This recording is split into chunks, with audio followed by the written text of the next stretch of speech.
Lorsque vous avez ajouté un mandat, eh bien, à l'intérieur des différents mandats, vous pouvez effectuer évidemment certaines tâches.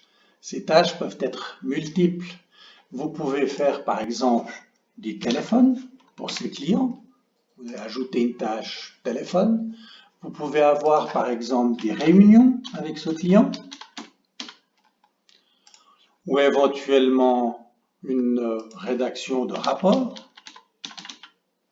Comme vous voyez, ils sont tous en train de s'ajouter en dessous et vous pouvez de nouveau les modifier ou les enlever selon ce qui vous arrange. Toujours est-il que lorsque vous voudrez inscrire une activité, et pour cela il faut aller sur Activité, vous allez pouvoir choisir pour à quelle date, et ça peut même être des dates qui datent d'avant, alors en général on ne met pas des heures pour des dates qui viennent après, mais ensuite vous allez décider quelle est la personne pour laquelle vous voulez inscrire des heures, et l'administrateur va voir toutes les personnes, alors que celle qui n'est pas administrateur ne verra que son nom apparaître ici.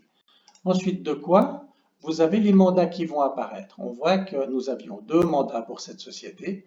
Eh bien, cette société, nous allons décider que c'est une activité dans le domaine fiscal. Quelle tâche? Eh bien, nous avons eu une réunion. Dans cette réunion, nous avons traité d'un ruling fiscal, par exemple. Et puis, nous avons travaillé pendant 30 minutes sur le sujet, ce qui en unité de 5 minutes fait 5 unités. Le montant, on le verra, des unités peut être soit en minutes, soit en fractions d'heures. Ça dépend de la politique que vous avez ou de la politique de l'entreprise.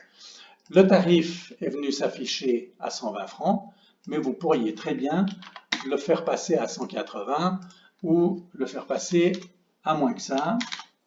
Vous pouvez également jouer sur les ascenseurs qui se trouvent ici et là. En l'occurrence, vous ajoutez cette tâche de cette manière et elle va venir se placer en dessous.